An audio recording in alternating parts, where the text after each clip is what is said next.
Olá, estamos na lição 9 e essa é a parte 3, é o vídeo 3 relativo à lição 9, que é a nossa lição sobre perguntas. Estávamos na parte da pergunta, na parte da palavrinha de perguntas, que é onde. Então, para perguntar sobre um local em português, nós sempre usamos onde, né? Onde é a festa? Onde você foi ontem? Onde estão as minhas chaves? Onde você gosta de dançar? Em inglês, esse onde é sempre where. Então, onde é a festa? Where is the party? Onde você foi ontem? Where did you go yesterday? Onde estão as minhas chaves? Where are my keys? Onde você gosta de dançar? Where do you like to dance? Where do you like to dance? Às vezes, falando em português e em inglês, a gente não dá a entonação correta quando fala em inglês. Isso é muito comum, né? Mas, where do you like to dance? Where do you like to dance? E se quisermos perguntar para onde o Paul gosta de viajar? Aí não é só onde, né? Em português é um para, tem um para junto aqui. Eu acho que em inglês nós teríamos duas principais opções, né? Uma seria Where does Paul like to travel to? Ou To where does Paul like to travel? Mas eu acho que não seria impossível, informalmente, você escutar também Where Paul likes to travel to where Paul likes to travel. E veja que no terceiro e quarto casos, né, não temos o auxiliar. Em inglês informal, vocês vão ver que muita coisa é possível. Agora, se é correto ou não gramaticalmente, bom, isso é uma outra história. Isso acontece em todo o idioma, né? Mas a língua inglesa possui um ritmo, uma entonação, uma harmonia que para nós é muito difícil de acompanhar, muito difícil de entender às vezes. E às vezes esse ritmo ele passa por cima, ele atropela algumas regras que a gente esperaria que fossem cumpridas. Bom, isso também acontece em português, né? Acho que isso acontece em qualquer idioma. Mas quando a gente estuda um outro idioma, essas coisas sempre saltam mais à nossa vista do que no nosso próprio idioma. Então, mas fica aí, né? Então, a, a, essa observação. Bom, vamos para a próxima. O próximo tópico é quando. Quando a gente faz palavras relativas ao tempo em que um evento ocorre, né? Como nas perguntas: quando é o seu aniversário? Quando o William trabalha? Quando você foi para a França? Quando você vai viajar? Nesse caso, usamos sempre a palavra when. Então, quando é o seu aniversário? When is your birthday? Eu acho que informalmente também se poderia escutar When your birthday is, sem problemas. De novo, né? Invertendo aqui a ordem, não está gramaticalmente correto, mas às vezes essas coisas acontecem. Uma pergunta como, quando William trabalha? When does William work? Quando você foi para a França? When did you go to France? Veja, uma pergunta no passado, então tem o auxiliar did aí de passado. Sempre é esse padrão, né? A palavrinha de pergunta, o auxiliar e o resto.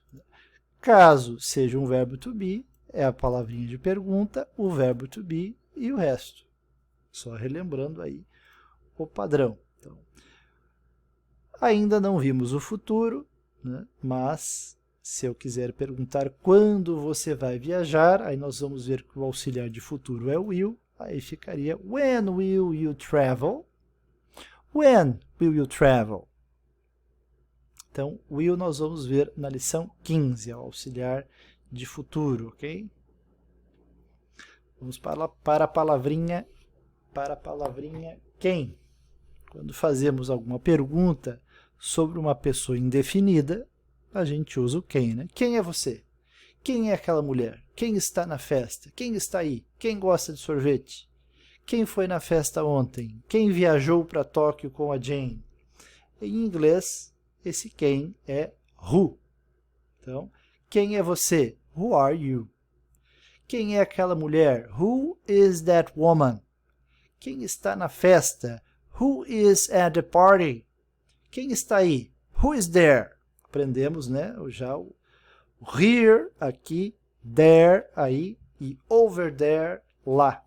Você estará lembrado da aula passada, da lição passada.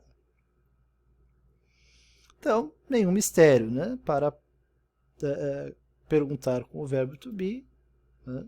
É só colocar o who na frente do verbo to be e pronto.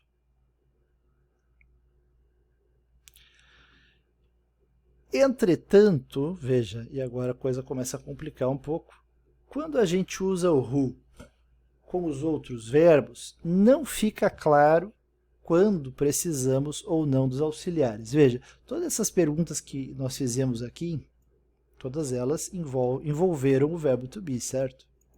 Quem é você? Who are you? Quem é aquela mulher? Who is that woman? Quem está na festa? Who is at the party? Mas, se a gente quiser perguntar quem gosta de sorvete, qual seria o equivalente a essa pergunta em inglês? Vamos ver aqui 4 opções. Who do like ice cream? Who does like ice cream? Who like ice cream? Who likes ice cream? Qual é a opção correta? Eu acho que para mim, particularmente, soa melhor a opção 4. Who likes ice cream? Não sei se é correto gramaticalmente ou não. O mesmo vale para uma pergunta com who envolvendo o passado. Aqui nós fizemos uma pergunta, quem gosta de sorvete? Foi um presente, não é? Então, a pergunta está no presente. Então, eu dei aqui 4 opções, 2 com os auxiliares, quer dizer, esse quem, ele equivale a um he, she ou it? Porque se ele equivale, o auxiliar seria does. Se não, se é um indefinido, então será que eu deixo do? Porque pode ser mais de uma pessoa, né? Pode ser que eles gostem de sorvete, então seria um they. E posso perguntar também sem o auxiliar diretamente, e nesse caso, sem o auxiliar, fica o verbo na forma que ele teria com o he, she ou it, com Szinho no final, ou sem? Né? Para mim, me parece que a quarta, pelo menos informalmente, seria a mais usada. Who likes ice cream?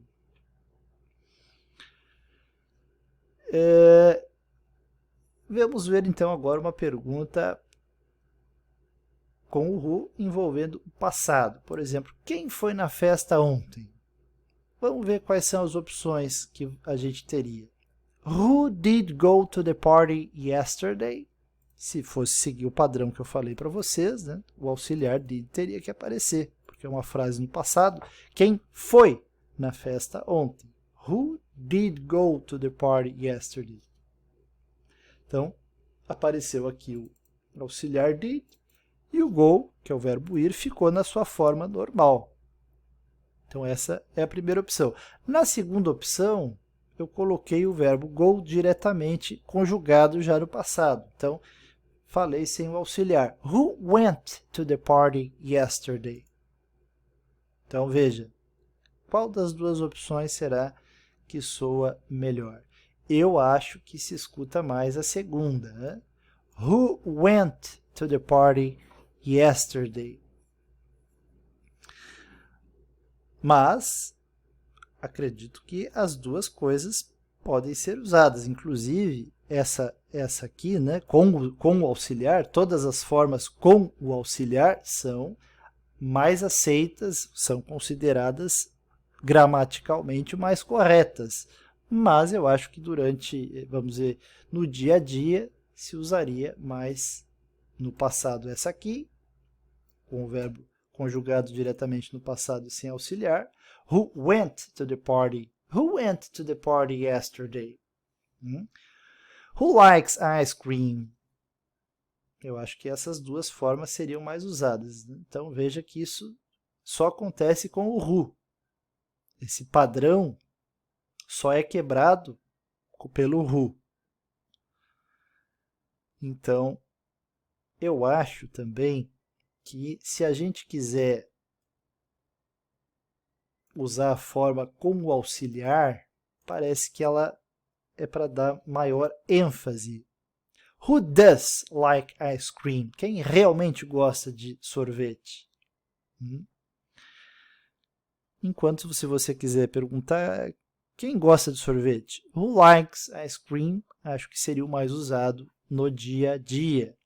Da mesma forma, né, se eu perguntasse quem foi à festa ontem, acho que no dia a dia eles perguntariam who went to the party yesterday?